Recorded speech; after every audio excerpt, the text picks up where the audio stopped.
بسم اللہ الرحمن الرحیم۔ السلام علیکم، کیسے ہیں آپ لوگ؟ سب خیریت سے ٹھیک ٹھاک ہیں؟ آج کا ہمارا ٹاپک ہے اصحاب کہف۔ قرآن پاک میں ذکر آیا اصحاب کہف کا، اور پوری صورت نازل ہوئی ہے اس کے اوپر۔ میں کوشش کروں گا قرآن پاک کے تمام واقعات ایک ایک کر کے اپنی ویڈیو میں اپلوڈ کروں۔ تو ٹاپک کو شروع کرنے سے پہلے ہم درود السلام پڑھیں گے اس ہستی پر۔ اس پہ اللہ اور اس کے فرشتے درود السلام پڑھتے ہیں۔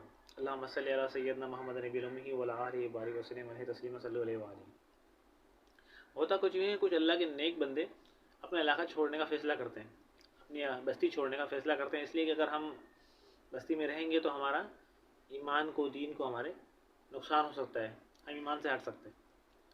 تو وہ لوگ علاقہ چھوڑنے کا فیصلہ کرتے ہیں، وہاں سے نکل پڑتے ہیں، اور اپنے سفر میں ان کا جاری ہوتا ہے کہ اتنے میں ایک کتا ان کے پیچھے چلنا شروع کر دیتا ہے۔ پہلے تو اس کتے کو بھگاتے ہیں، آگے پیچھے کرتے ہیں، لیکن وہ کتا ان کے پیچھے چلنا شروع کر دیتا ہے۔ پھر وہ بولتے ہیں چلو خاموشی سے آ رہا ہے، اسے آنے دو۔ وہ سفر طے کرتے کرتے ایک غار کی طرف چلے جاتے ہیں، اور غار میں جا کے وہ لوگ سو جاتے ہیں۔ وہ کتا بھی ان کے پیچھے جا کے وہیں غار میں چلا جاتا ہے۔ یہ واقعہ بیان کرنے کا مقصد میرا یہ تھا کہ اللہ تعالیٰ کو اپنے نیک بندے بہت پسند ہیں۔ قرآن پاک میں جگہ جگہ اللہ تعالیٰ اپنے نیک بندوں کا ذکر فرمایا، اور کہا کہ ان کے خلاف اگر کوئی بولے گا تو میں اس کے خلاف اعلان جنگ کرتا ہوں۔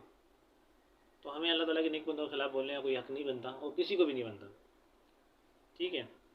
تو یہ جو کچھ لوگ تھے ایماندار تھے، انہیں ڈاؤٹ تھا کہ ہمارے ایمان کو نقصان ہوگا، جسے علاقے کے حالات چل رہے ہیں، ٹھیک ہے نا؟ ہم لوگ کا بادشاہ بڑا ظالم ہے، اگر اس کے کہنے پہ چلیں گے تو دین سے جائیں گے ہم لوگ۔ تو اپنے ایمان بچانے کے لیے جاتے ہیں اور علاقہ چھوڑتے ہیں یہ لوگ۔ یہ وقت کے کوئی بہت بڑے ولی نہیں ہوتے ہیں، لیکن اللہ کے پیارے بندے، اللہ کے نیک بندے ہوتے ہیں۔ اللہ تعالیٰ کو اس کتے کی ادا پسند آتی ہے کہ میرے نیک بندوں کے ساتھ رہا، میرے نیک بندوں کے ساتھ چلا ہے۔ اللہ تعالیٰ کو اس کتے کی ادا پسند آتی ہے، اللہ تعالیٰ قیامت کے روز اس کتے کو انسان بنا کے جنت میں داخل فرمائیں گے۔ تو یہ لوگ علاقہ چھوڑ کے جاتے ہیں، غار میں پہنچتے ہیں، وہاں غار میں جا کے سو جاتے ہیں، اور اللہ تعالیٰ نے بھی نیند طاری کر دیتا ہے۔ یہ لوگ سوتے ہیں، تقریباً کئی 100 سال تک سو جاتے ہیں۔ کئی 100 سال سونے کے بعد یہ اٹھتے ہیں، اور اٹھنے کے بعد ان میں سے ایک بولتا ہے کہ جاؤ بھائی علاقے میں جاؤ، وہاں سے کچھ پیسے لے کے جاؤ، کچھ کھانے پینے کا ملتا تو لے آؤ۔ تو وہاں سے ایک بندہ نیچے آتا ہے بستی میں، اور کچھ کھانے پینے کا سامان لینے کے لیے۔ وہ جو اپنے پیسے نکالتا ہے، وہ پیسے کئی 100 سال پرانے ہوتے ہیں، کئی صدیوں پرانے پیسے ہوتے ہیں۔ تو وہ پیسے دیکھ کے لوگ پہچان جاتے ہیں یار یہ کچھ عجیب معاملہ ہے۔ تو بستی والے پیچھا کرتے ہوئے غار میں پہنچتے ہیں ان کے پاس۔ یہ لوگ غار میں اپنا جو ہے نا دوبارہ سوتے ہیں، تو اللہ تعالیٰ ان کی روح قبض کر لیتا ہے، اور ان غار والوں کو، بستی والوں کے لیے اللہ تعالیٰ کی نشانی بنا دیتا ہے، اور ایک ایسی نشانی جس کا اللہ تعالیٰ نے قرآن میں بھی ذکر فرمایا ہے۔ پھر وہ دوبارہ اپنے جب غار میں آتے ہیں تو وہ دوبارہ سوتے ہیں، اللہ تعالیٰ ان کی روح قبض کر لیتا ہے۔ تو بستی والے لوگ بولتے ہیں یہ ضرور اللہ کے نیک بندے تھے، تو ہم نہ کیوں نہ یہاں پر کوئی مسجد بنائیں۔ تو ان کے بیچ میں یہ فیصلہ چل رہا ہوتا ہے کہ یہاں پہ کوئی خاص مقام بنایا جائے۔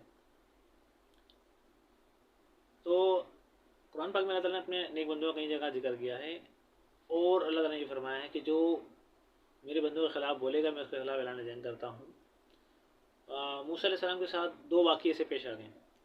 ایک دفعہ ایک شخص نے موسیٰ علیہ السلام سے کہا کہ جاؤ اللہ سے پوچھ کے میرے نصیب میں رزق کتنا ہے۔ تو موسیٰ علیہ السلام سے رپلائی کرتے ہیں کہ بھائی آپ کے نصیب میں رزق نہیں ہے۔ بعد میں ایک وقت آتا ہے کہ اللہ تعالیٰ سے بہت سارا رزق عطا کرتے ہیں بندے کو۔ اسی طرح موسیٰ علیہ السلام کے ساتھ ایک واقعہ پیش آتا ہے، ایک خاتون ہوتی ہے، بولتی ہے موسیٰ علیہ السلام اللہ تعالیٰ سے پوچھو میرے نصیب میں اولاد نہیں ہے کیا؟ تو موسیٰ علیہ السلام رپلائی کرتے ہیں اللہ تعالیٰ نے تمہارے نصیب میں اولاد نہیں لکھی ہے، لیکن کچھ عرصے بعد جب دوبارہ ملاقات ہوتی ہے تو اس عورت کی 7-8 بچے ہوتے ہیں۔ تو یہ سب معاملات اللہ والوں سے جڑے ہوئے ہیں، ٹھیک ہے؟ ایک بہت مشہور واقعہ ہے سورہ بقرہ کے اندر کہ ایک شخص نے 99 قتل کیے ہوئے تھے۔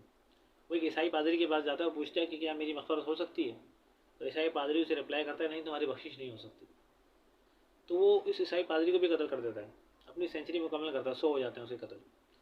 پھر وہ ڈھونڈنے نکلتا ہے کوئی ایسا بندہ جو اس کی بخشش و مغفرت کا ذریعہ بن جائے۔ تو اسے راستے میں ایک شخص ملتا ہے، اس سے یہ بتاتا ہے کہ میں نے 100 قتل کیے ہیں، کیا میری بخشش مغفرت ہو سکتی ہے؟ تو وہ شخص صرف اتنا رپلائی کرتا ہے کہ ہاں وہ فلاں علاقے میں ایک بستی ہے، وہاں اللہ والے رہتے ہیں، ان کے پاس جاؤ، وہ تمہاری بخشش کا کوئی ذریعہ، کوئی راستہ آپ کو بتائیں گے۔ تو نوٹ کریں یہ بات کہ اس شخص کا رخ ہے اس بستی کی طرف، اور وہ کچھ قدم چلا ہے اس نیک اللہ والوں کی بستی کی طرف۔ اللہ کو زیادہ پسند آئی کہ یہ گنہگار بندہ ان نیک بندوں کی طرف رخ ہے، اس کا اس بستی کی طرف رخ ہے، اور ان کی طرف صرف چلا ہے، نہ ان نیک بندوں سے ملا ہے، نہ ان سے ہاتھ ملایا ہے، نہ ان سے مصافحہ کیا ہے، نہ ان سے گلے ملا ہے، نہ ان سے کوئی بات کی ہے۔ اس کا ارادہ ہے اس نیک بستی کی طرف، اس نے اللہ والوں کی طرف، کہ میں وہاں جاؤں، ان سے ملوں اور اپنی بخشش کو سامان کروں. یہ اپنا رخ اس بستی کی طرف کرتا ہے، چند قدم چلتا ہے، اس کے بعد اس کی روح قبض ہو جاتی ہے. اللہ تعالیٰ فرشتوں کو حکم دیتے ہیں اسے اٹھاؤ جنت میں ڈال دو. دیکھیں اللہ تعالیٰ اپنے اللہ والوں کو بہت پسند کرتا ہے. ہم نہیں جانتے اللہ والے کیسے ہیں. اللہ تعالیٰ جانتا ہے کہ اس کے اللہ والے بندے کیسے ہیں، اس کے نیک بندے کیسے ہیں. اللہ تعالیٰ ان سے محبت بھی کرتا ہے. ایک ٹائم تک اللہ کے ولی کہتے ہیں، ذکر کرتے ہیں اللہ تعالیٰ کا، اللہ ہم تجھ سے راضی ہیں، تجھ سے راضی ہیں، تجھ سے راضی. لیکن جب اللہ تعالیٰ فرمایا تھا یہ بندے میں تجھ سے راضی، تو پھر اس ولی کا درجہ بہت بلند ہو جاتا ہے. اللہ تعالیٰ اس سے راضی ہو جاتا ہے، اس کے منہ سے نکلے ہوئے ہر الفاظ کو اللہ تعالیٰ پورا کرتا ہے. اللہ قرآن میں فرماتا ہے میں اپنے بندے کی زبان بن جاتا ہوں، میری زبان سے بولتا ہے وہ.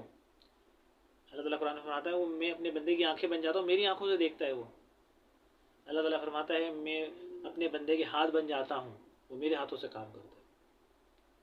دنیا میں بہت سارے لوگ ہیں جو اللہ والوں کی سے بہت محبت رکھتے ہیں، بہت عقیدت رکھتے ہیں، ان کی عزت کرتے ہیں. ہمیں بھی کرنی چاہیے. تو یہ شخص جو 100 گز نکلا تھا، اب اس کا رخ جو اللہ والوں کی طرف تھا، اللہ والوں کی بستی کی طرف تھا. اب اس کی جو روح قبض ہو جاتی ہے تو فرشتے آتے ہیں کچھ وہی اس نے قتل کیے تھے تو ہم اسے جہنم میں لے جائیں گے. دوسرے فرشتے آتے ہیں جنت کے، بولتے ہیں ہم اسے جنت میں لے جائیں گے. تو دونوں میں بحث چلتی ہے. اللہ تعالیٰ بولتا ہے کہ اسے اس کی جو ہے نا قدم ناپو، اس زمین کو ناپو.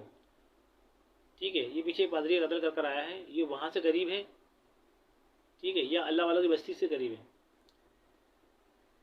تو ہونا تو یوں چاہیے تھا کہ اسے اٹھا کے جہنم میں ڈالتے، لیکن اللہ نے زمین کو حکم دیا، زمین پھیل گئی، زمین کا فاصلہ بڑھ گیا. فرشتوں جب زمین کو ناپا، ٹھیک ہے، اس کا کیلکولیشن کی تو بولا اس حساب سے جنت میں جانا چاہیے، اسے اللہ تعالیٰ نے جنت میں ڈال دیا.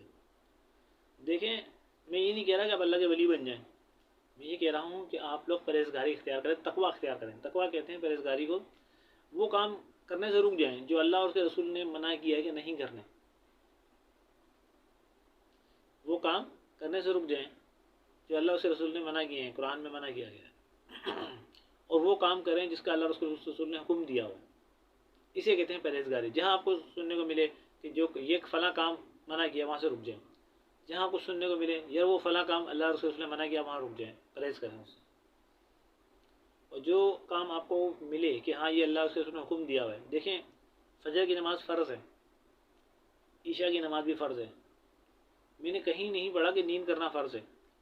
آپ فجر بھی پڑھیں، آپ عشاء بھی پڑھیں، نیند اللہ تعالیٰ آپ کو خود سکون والی عطا فرمائے، آپ کی پوری رات عبادت میں لکھی جائے گی. اپنے آپ کو آہستہ آہستہ تھوڑا تھوڑا گھسیٹیں دین کی طرف. کئی جگہ پہ ارشاد فرمایا گیا کہ دین میں داخل ہو جاؤ پورے کے پورے. تو روزانہ آپ ایک ایک چیز حاصل کرنا، علم حاصل کرنا شروع کریں گے نا، نالج حاصل کرنا پڑے. اللہ تعالیٰ کو یہ چیز بہت پسند ہے کہ آپ کو تھرسٹ فار نالج، آپ کو پیاس ہو علم کی کہ کیا کیا کرنا ہے کیا نہیں کرنا ہے. اللہ تعالیٰ فرماتا ہے میں خود آپ کو علم عطا فرماؤں گا، میری ذمہ داری ہے. تو کہنا چاہ رہا تھا کہ دین میں داخل ہو جائیں پورے کے پورے، دین کی نالج حاصل کریں تھوڑی تھوڑی صحیح. ٹھیک ہے، اللہ تعالیٰ کو لوگ بہت پسند ہیں جو علم حاصل کرنے کی پیاس رکھتے ہیں، کوشش کرتے ہیں. اللہ تعالیٰ ان کو علم پہنچا کے رہتا ہے. اللہ تعالیٰ کہتا ہے میری ذمہ داری ہے، میں کیسے بھی علم پہنچاؤں گا. اللہ تعالیٰ کہتا ہے علم القرآن، میں نے قرآن کی تعلیم دی. اللہ تعالیٰ قرآن فرما رہا ہے کہ میں استاد ہوں. علم القرآن، میں نے قرآن کی تعلیم دی. تو ہمیں نبی پاک صلی اللہ علیہ وسلم نے فرمایا کہ اللہ سے محبت کرو تمہارا رازق ہے، اور اپنے بچوں کو بھی اللہ کی محبت دے کے جاؤ.